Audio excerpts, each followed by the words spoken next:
welcome back to my channel. I hope you're doing good today. Thank you for joining me. Thank you for watching this video.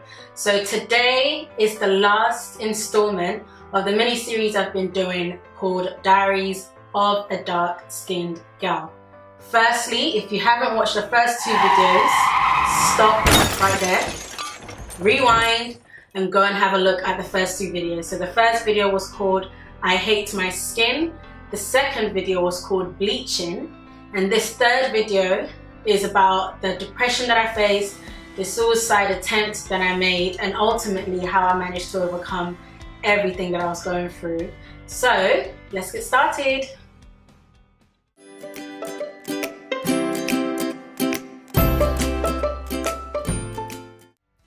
Okay, so in the last video, I'm just going to quickly recap. I spoke about bleaching, how it's a pandemic across quite a lot of different countries, colorism, how society and the media and maybe even the culture that we live in affects the way that we think about skin tones and what different skin tones pertain to. I mean, there's certain cultures where the lighter you are, the better you progress in your career, the more attractive you seem to the opposite sex, and how this affects people internally and in turn causes people to actually want to bleach and actually damage themselves, damage their skin, damage their body. Not necessarily just bleaching, but anything in general when it comes to the physical appearance. Things that people feel as though they need to do in order to become more attractive to other people. So actually one thing I did forget to mention in my other video about bleaching is that when I was younger, I think I was in year 7 at that time, one of my relatives actually did buy me bleaching cream and a bleaching soap to use, which I never did because I never saw the reason why I should bleach anyway. But just goes to show, you know, it is a mentality that people have, you know, you can't be dark skinned, why are you dark skinned, you know, bleach your skin, get a bit lighter. But anyway, so I discussed that, I spoke about that in the last video. So as I said, go and have a look, watch that video, and then you can come back to this one. I'm gonna wait for you.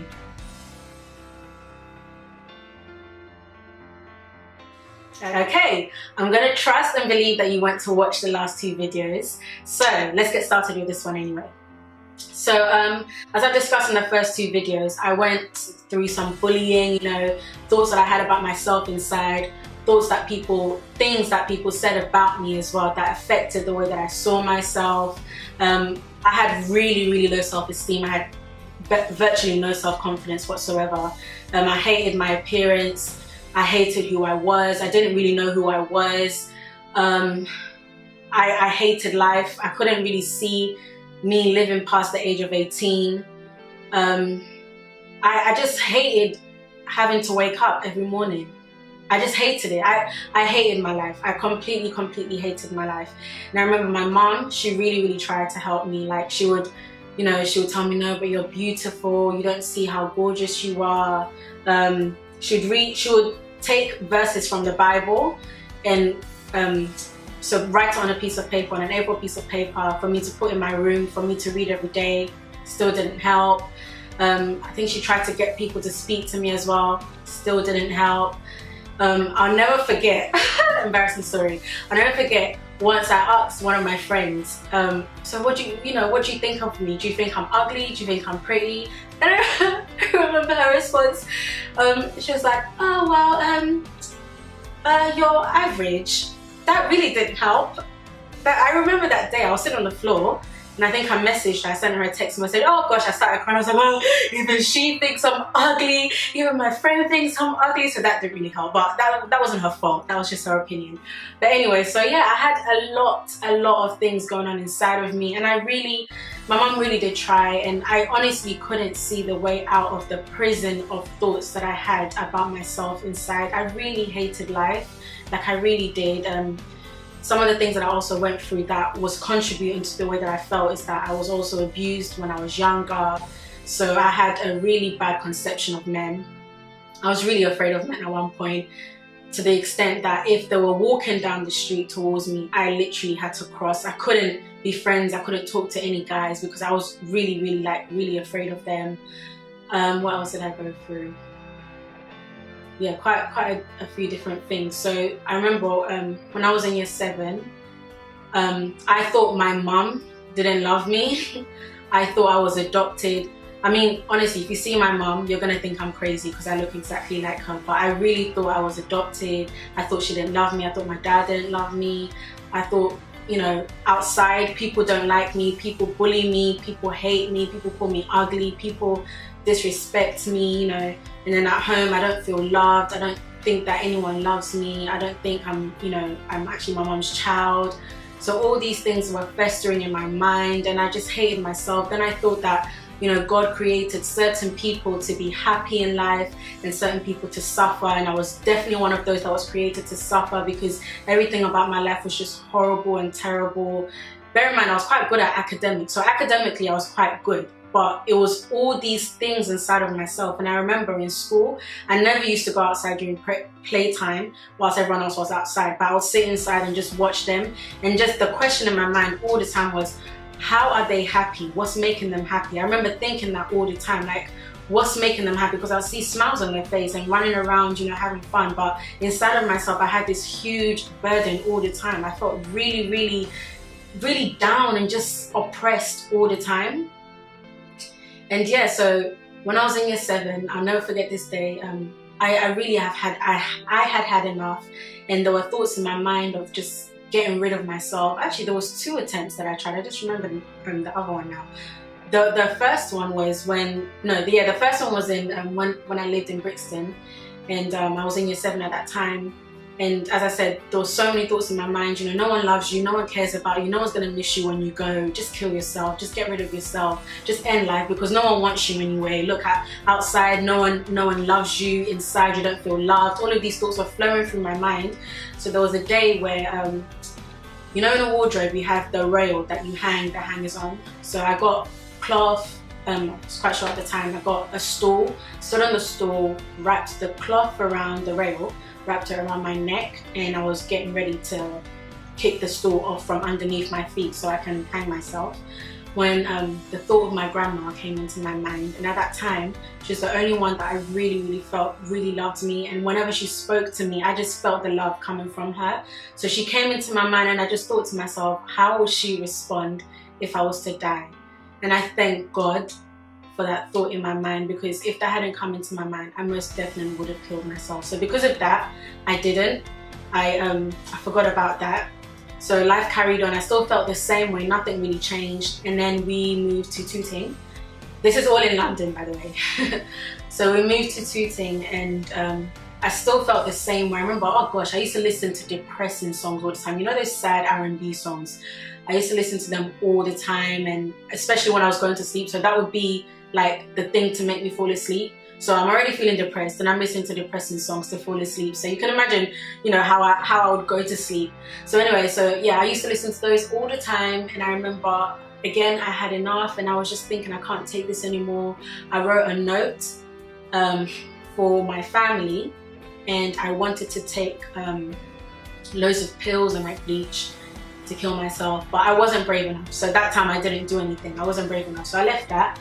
And thankfully, when I was going to secondary school, when I was in, I think it was year 9, a group of my friends, love them, group of my friends, they invited me. Oh yeah, how I made friends with them. They actually pushed themselves to make friends with me, because I was never one to go and actually actively pursue a friendship. But they, I don't know why, but they felt, they became friends with me. They made themselves friends with me, and they invited me to their youth group. So I remember the first time I went to the youth group, I'll never forget this. I walked in, and I can't remember if it was an event, I can't remember, but all I remember is that I saw all these youths genuinely happy, like literally genuinely happy. And I remember I left there saying, I want to know more about this. Like, I want to know more about what is making them really happy. I want to know more, because I had that thirst inside of me. I wanted to be happy. I wanted to have that same joy that they had inside of them. So I wanted to come back. So I spoke to my mom about it, and I started going to the youth group. And I remember on Sundays was more like the activity based, and on the Thursdays was more like fixing, dealing with the internal issues that we had and helping us to overcome the battles that all of us go through. And those meetings were so helpful. Like, the wrong thoughts that I had about myself, the wrong mentality that I had, the wrong notions I had about myself, those meetings were dealing with it. And until one particular Sunday, like I'll never forget this Sunday, the pastor, because it is a Christian youth group. Pardon me. Don't know where that came from. Pardon me. Anyway, so yeah, the pastor was making our last prayer before we all went home. And when he was making the prayer, honestly, it felt like someone had told him about my life. It really, really did. And I was just standing there thinking, which one of these girls has gone and spoken to the pastor about my life? He was speaking as though he knew exactly how I felt. And I remember one particular sentence, I don't remember everything, but I just remember him saying, help her to see herself through your eyes and to see how much you love her. And I think I started crying, and I remember making such a simple and sincere and heartfelt prayer. And I just said, God, help me to see myself through your eyes. What he said, help me to see myself through your eyes. I want to love myself. I want to stop hating myself. I want to stop seeing myself in this way. And I forgot about that prayer. I made it and I meant it with all of my heart in that moment, but I completely forgot about it. And I remember 2 weeks later, I was at school and I was looking outside of the window, just waiting for our lesson to start. And the thought, it just occurred to me, I don't hate myself anymore. Like the realization just dawned upon me, I don't hate myself anymore. And I remembered that prayer. And then from that day onwards, it was just progression after progression. I remember I started having this thirst to know more about God. I wanted to learn more about how he saw me, and I was searching his word to find out more about, what he has to say about me. And I remember the verse that really changed me, the verse that really awoken this belief inside of me that God really loves me is in Jeremiah 29:11, and up until today it's still one of my favorite Bible passages, where it says, I'm probably not going to say exactly how it was written in the Bible, but I'm paraphrasing, and it says, I know the thoughts that I think towards you, thoughts of peace, to give you a future and a hope. And as I said to you, I don't know if you remember, my mindset for a very long time was that God created certain people to suffer and God created certain people to be happy, and I was definitely one of those that was created to suffer. So this verse, it just sort of broke down completely that wrong mentality that I had, and I was like, no, God has a good plan for me. He loves me. He actually has a good plan for me. He has good things that he has planned for me, Marilyn Aston. It was something personal to me. And from that day onwards, God just started changing me inside more and more and more, and I just became a completely different person.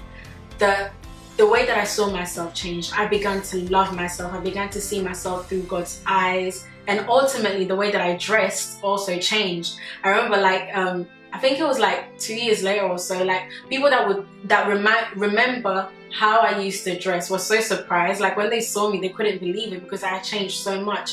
And I honestly credit it to God, because my mom really did try, and I tried to think of different ways to, self-help, but nothing ever helped me until I came to God, until He spoke his word. It was just one word that it took. It was one prayer that it took, and everything began to change. So I encourage you, especially those of you who are going through, internal battles, you feel a prisoner of your thoughts. If there's a local church, that preaches the word of God, that truly preaches the word of God, go there, go and speak to someone. God has allowed these places, his house, to exist for those of us who are hurting. His house is not made for someone who's perfect, who has it all together. It's a hospital for those of us who are hurting. It's a school for us to truly learn the truth about our lives, the truth about ourselves, the truth about God. So I encourage you, go and speak to someone, go and speak to the pastor, go and speak to one of the helpers over there, and just open your heart to God. I mean, the funny thing about us human beings, we try to find a solution in every other place apart from God until we get to the very end and we realize nothing else is helping us. Let me finally try God. Whereas we should just firstly go to the very source of our solution, because even when you go to, a doctor, God is the one who gave the doctor the wisdom to be able to help you. Not to say when you're sick you shouldn't go to the doctor, because God's given them wisdom to help you, but you shouldn't depend on the doctor first before God. We should pray, we should believe that God is going to heal us, and when we go to the doctor, he's going to work in conjunction with God to set us free from the illnesses. But I encourage you, open your heart to God, begin to read his word, begin to learn how he sees you, and ultimately that shows you you who you actually are. That shows you who you actually are. The truth is in the Word of God.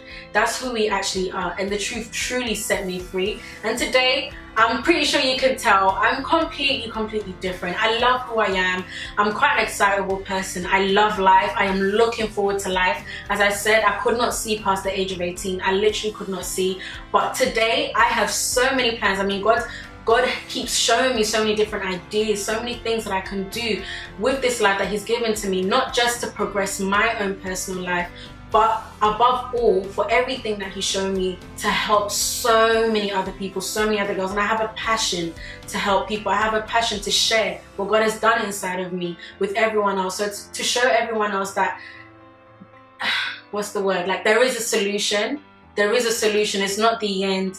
It's not, you're not forgotten, and you're not a lost case. That's what I'm trying to say. You're not a lost case. You're not forgotten. There is definitely a way out for you. If I could overcome, and I could not believe that I could ever come out of the prison that I had in my mind. If I could overcome, you can most definitely overcome. You can most definitely overcome. So if you're someone who's going through everything that I just described, or even something different but similar, or something completely different, feel free, send me an email. You know, I have no issues at all in responding back to you, in communicating back to you. So send me an email, the email address that I'm putting at the bottom of the video.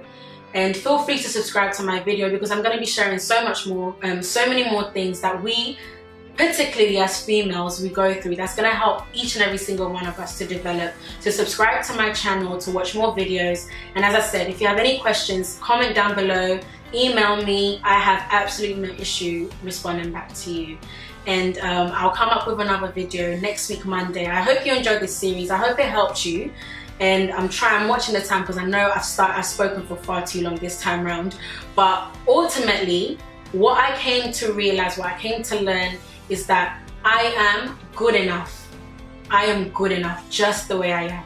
Of course, I can always improve, but it doesn't mean that I need to put myself down in comparing myself to someone else. But I am good enough. I am enough. God made every single part of me. He made my nose, He made my lips, He made my eyes. He also made my skin tone. And He loves variety. That's why we're all different skin tones. So there is nothing wrong with me. There's nothing wrong with my skin color. There's nothing wrong with my personality. There's nothing wrong with who I am. Obviously, apart from the character traits that are not good, so I need to change that, but you get what I mean. But there's nothing wrong with who I am. So I hope that these videos have helped you to love yourself, to learn to love yourself, to learn to know yourself, but ultimately seek the Word of God, seek God, because He's the one who can help you, because He's who helped me. So sorry for taking so long in this last video, but I hope you enjoyed it. I hope it helped you. And once again, if you have any questions, if you have anything you'd like to discuss, feel free to send me an email, to comment down below, and I'll be more than happy to respond back to you. Okay then, so see you next time. Bye.